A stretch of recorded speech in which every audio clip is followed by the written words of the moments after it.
Before we move on, anything you want to chat about? No, we good? Yes, sir? Do you think that like reparations should just go to like one like group, or like should it target like people that are in the same kind of like socioeconomic like group? Because That's an interesting question. What do you mean by that? well, like there are like white people that have like been disenfranchised like recently, like recently is the key. Recently is the key. Well, the country like deindustrialized, right? So like a lot of people in like manufacturing jobs and stuff, like Right. areas were affected. But by so to your question, I think you have to understand what the word reparations means first. So reparations, you are repairing something that you have broken. You are paying for something that you were supposed to pay for. I'm not saying that there aren't people living in America today who are suffering and are going through pain and strife because of what's happening when it comes to the machines taking jobs, factories becoming industrialized, etc. But reparations is a specific conversation about a specific time in America, and that is black people were slaves. You know what I mean? I've even heard people say like, oh, but there were some of the Irish who were indentured. Like, yeah, slavery. Look at the numbers, look at the time, look at the level of work. You could not work toward your freedom. For most black people in America, this was a time when you lived and died as a slave. And so that's what reparations is about. And so I hear what you're saying, but I think that's a completely separate conversation that needs to be had about the now. Because if you are not careful, what you then do is you combine everybody's suffering into the same bowl, and you make it seem like all injustices have the same weighting, and they don't. It's just like crimes. You know, theft isn't the same as murder. We don't try them the same way. And as much as there is a white person who's suffering today, I feel for anybody who's suffering, because I know what it's like to be poor. I know what it's like to suffer. I didn't come from a wealthy family. We struggled when I was growing up. But I also understand that there are levels of that suffering. You know, and so sometimes white people, it does block a white person, because you go white privilege, and a person goes, I'm poor and I'm white. Where's the privilege? You know, white people are like, I wish I could activate my white privilege. I wish I could do it right now. White privilege, give me something. I get that. I get that. Trust me, I get it. It is hard to accept that you have benefits because of the color of your skin if you cannot see the benefits that you have. But the thing I try to explain to a person is, think of it more like golf. Don't think of it as privilege, then think of it like a handicap. Right? In golf, they acknowledge that you are in a position where you need so many advantages to be competitive in the game. Right? So what they say is you have a handicap of 15, so that means like you're going to be hitting from this tee and you get more chances to get the ball in, because we understand the position you're in. And if you're a black person in America, from slavery, from day one, the number of injustices that have held black people back in America amount to an insurmountable, like you look at black people's freedom, you look at black people's land, just land alone.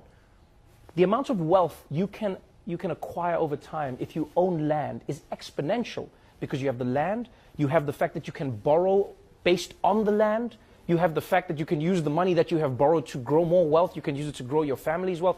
Just taking that away from black people alone is crippling them. And so you combine that with slavery, and then you look at Jim Crow laws. You didn't let black people in America live in the areas that they wanted to live in. They couldn't get loans from the banks that they wanted to get loans from. And then on top of that, when they started getting the loans from American banks were found to be giving them higher interest rates, when in fact they were the same risk as many of the other races that they were giving loans to. So when you combine all of those things, I think it's safe to say that black Americans have a conversation that they need to be having with the United States. Doesn't involve me, doesn't involve white people, it's like, yo, American government, meet the black people. That's it. Have that conversation. Chat about anything on your mind. It's a fun part of a live show. Yes? What's the difference between racism in South Africa and racism in America? Oh, I love that. I love how you asked such a deep question in such a bubbly way. Because your tone of voice was really fun. So what's the difference between... Because there, I thought you were going to say, like, oh, the difference between, like, summer and spring for you. You're like, what's the difference between racism in South Africa and racism in the USA? That was, like, my favorite topic. I will tell you what, I think the biggest difference between racism in America and racism in South Africa is I find that South African racism is and was a lot more blatant. And so there's more of an acknowledgement of it as an idea. And I always say to people, I know it's strange to say this, but I often think that was the greatest gift the apartheid government gave us, is that it was there, it was happening to you, it wasn't hidden. Do you know what I mean? So you were just like, we don't want this. People would fight, stop this apartheid, it's racism. And then the government would be like, yes, of course it is racism. That's what we're doing to you. The blacks must not do this. But then what happened in America is, you know, you hit that period where like they started changing things. I don't know if it was around Nixon, and they were like, oh, we've got to be silent about this. And then it wasn't blatant anymore. And so I always thought that's a terrible thing to do to people, because now people have to be like detectives of their own racism. They have to figure it out. You know what I mean? So let me give you an example. In South Africa, the government would just say, blacks cannot live in these areas. You're black, you don't live here. Now you know I'm black, I don't live here. I don't like it, but I don't live here. You get what I'm saying? But then in America, you'd be like, can I get a home loan? And they'd be like, no. And you'd be like, why? And they'd be like,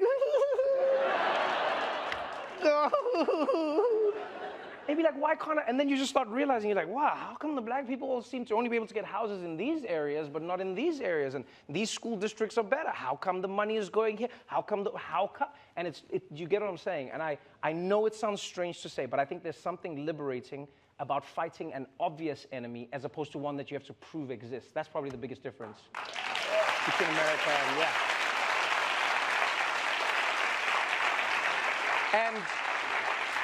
And can I just say, what is your name? Katrina. Katrina, you should be a debate moderator in this country. Because the way you snuck that question in was so chilled. You would throw politicians off the, what are you? I'm a teacher. You're a teacher, aha! You see, that was, yeah, no, politicians wouldn't see you coming, you know? You just be like, so let's talk about all of the campaign finance fraud.